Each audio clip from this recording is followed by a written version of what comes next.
Looks just like me, doesn't it? The seed for this talk came to me while on a morning express train to London. I was looking out the window at buildings from a different century, and anyone will tell you, to an American, being in Europe, everything seems so much older, mostly because it is. So I was staring out the window, and I was wondering, what would the world look like to my 1, 3, and 5-year-old when they were my age? A week before at a conference, I had heard a rather academic talk about, it was computer science based, and it focused on the Turing machine. And the speaker's point, as he went through these academic proofs faster than I think most of the audience could keep up with him, was that a computer program capable of perfectly detecting any bug or flaw in another computer program could never be built. To the speaker, this was bad news. Computers cannot fix themselves. But as a software developer, I'm one as was he, I took a different perspective. There will always be something for me to do. And as I looked out the window, I thought of the man who came and scanned my ticket with some internet-connected device, and I thought, well, how far a step are we from me just scanning that ticket as I board the train? In fact, why would I even need a ticket? I have a phone. I can put that up to a reader and exchange payment information on the spot. Think of how much more efficient that would be, and think of all the people we wouldn't need to do it.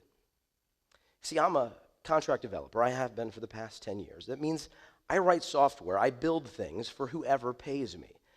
I've built things like a system that answers phones and takes messages, collects information from people, and then sends that to the phone of a doctor, eliminating the need for an answering service with real people, replacing them with software. Some might argue that I'm a mercenary, and my job is to eliminate people. Well, the need for people. But don't worry. Today I'm off the clock, and I'm on your side. You see, I know what computers cannot do. 100 years ago, people were surprised when big, scary machines started taking the place of workers. 50 years ago, people were surprised when accountants and analysts were replaced by not as scary, but still big, bulky machines, and now we called them computers. So today, should we really be surprised when the machine we carry in our pocket every day starts taking the place of real estate agents, bank tellers, and who knows, maybe even you? Now, I'm not one of those that says we're in some new age where everyone needs to be a software developer, that I believe all of us have to feel compelled to learn how to code. However, as we take these giant steps forward in technology, as we kind of can glimpse the future by seeing the digital footprints it leaves in our present, I think it's worth considering, where do people fit in? Now, I'm not just talking about jobs. I mean, once we automate and mechanize and computerize all the things, well, what's left for us to do?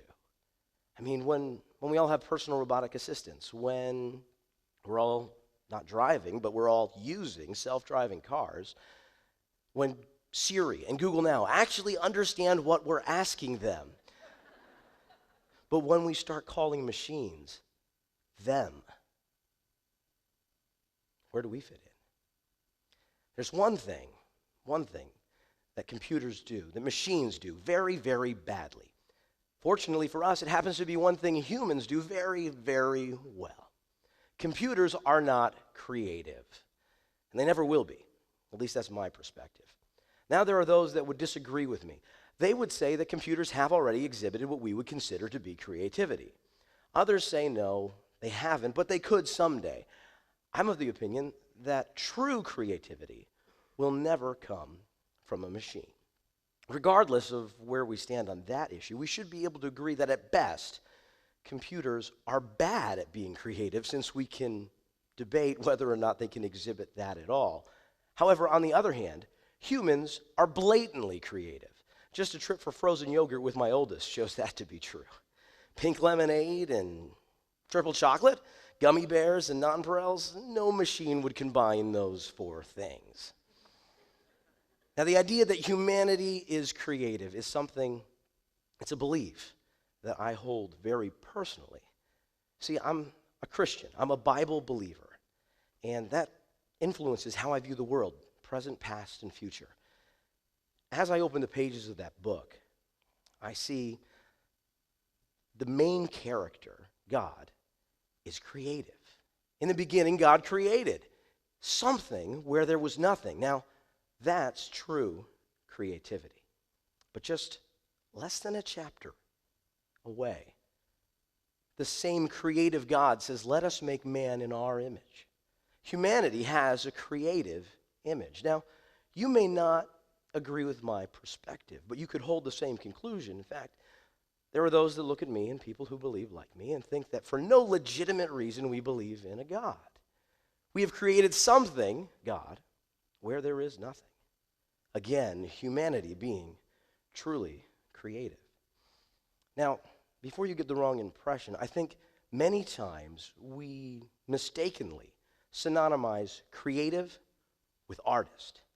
While it is true that it's creativity that takes a paintbrush and a palette to the nothingness of a canvas and results in something that's far more than just the sum of those ingredients, it's also creativity that takes a building and turns it into an environment, something far more than just the components of a floor, wall, and ceiling.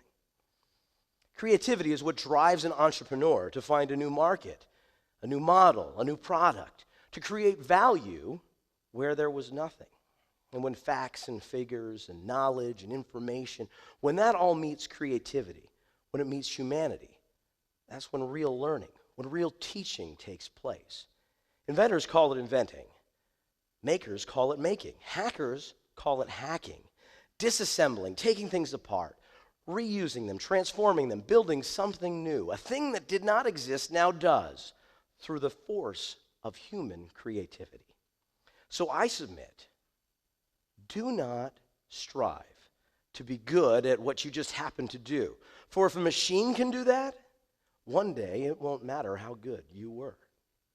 Instead, strive to do what you are good at, being creative, being human.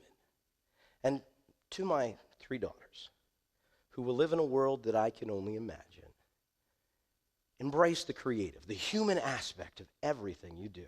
Find that thing that takes the inner inventor, the tinkerer, the creative soul, and focus on that, because the rest, the repeatable, the solved, they'll all be automated eventually, maybe by you. Focus more on why than what. A computer can add 2 plus 2. You need to know why you want that result. Those that simply want to teach you the answers, avoid. Those that want to ask you questions, embrace. And finally, love problems. They mean you're needed. Solve them creatively.